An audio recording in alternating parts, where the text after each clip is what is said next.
గారి నాకైతే థియేటర్లో కొన్ని సీన్స్లో అయితే మాత్రం థియేటర్లో బీజిఎం చూస్తుంటే మాత్రం అబ్బా మామూలు అనిపించలేదు. సినిమా ఓవరాల్గా అయితే మాత్రం ఒక్క ముక్కలో చెప్పాలంటే మాత్రం సావన సినిమా మాత్రం మామూలు లేదు. అసలు తమ్మన్న ఒక అఘోరి క్యారెక్టర్లో ఎంత పర్ఫెక్ట్గా చేసిందంటే ఒక బ్యూటిఫుల్ క్వీన్, అలాంటిది ఇక్కడ అఘోరిగా అసలు జనాలు మెప్పించగలుగుతుందా లేదా అనుకున్నాను, కానీ కూర్చోబెట్టిందన్న థియేటర్లో మామూలుగా లేదు. చాలా పర్ఫెక్ట్గా యాక్ట్ అయింది ఆమె.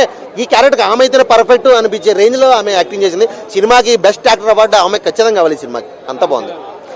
సాంగ్స్ గురించి కాదన్న, సబ్జెక్టు అసలు హర్రర్ సీన్స్ గురించి చెప్తే మాత్రం అది నెక్స్ట్ లెవెల్. సాంగ్స్ గురించి వదిలేశాను. బీజిఎం అయితే మాత్రం ఎరగ తీసాడు. అసలు కొన్ని హర్రర్ సీన్స్లో అయితే మాత్రం కింద నుంచి గుద్దుతుంటే గుండె ఆగిపోద్దేమో అనిపించింది నాకైతే. వచ్చబడింది అన్న థియేటర్లో ఒక్క ముక్కలు చెప్పాలంటే వచ్చబడింది సినిమా చూస్తుంటే. అది అసలు మామూలు లేదు. పిచ్చి పీక్స్ ప్రతి ఒక్కరు కూడా షాక్లో ఉన్నాడు. ఎందుకంటే ఈ రేంజ్ ఎక్స్పెక్ట్ చేసి రాలేదు. థియేటర్ నుంచి వచ్చేటప్పుడు, థియేటర్కి వెళ్ళేటప్పుడు సినిమా బాగుండేది చూడొచ్చు అనుకున్నాగా, థియేటర్ నుంచి బయటకు వచ్చిన తర్వాత అమ్మ ఏం డైరెక్టర్ బాబు సావోదు ఎంగడ్రా థియేటర్లో పెట్టి ఏం సినిమా రా బాబు మామూలుగా లేదు అన్న ఫీలింగ్ అయితే తెప్పించాడు అన్న సినిమా.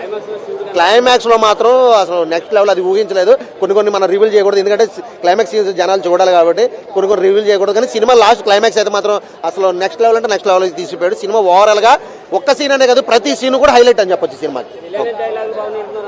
చాలా బాగున్నాయి నిజంగా. కొన్ని డైలాగులు ఉంటాయి, అంటే విలనే కాదు తమ్మన్నగా డైలాగులు కూడా చాలా బాగున్నాయి సినిమాలో.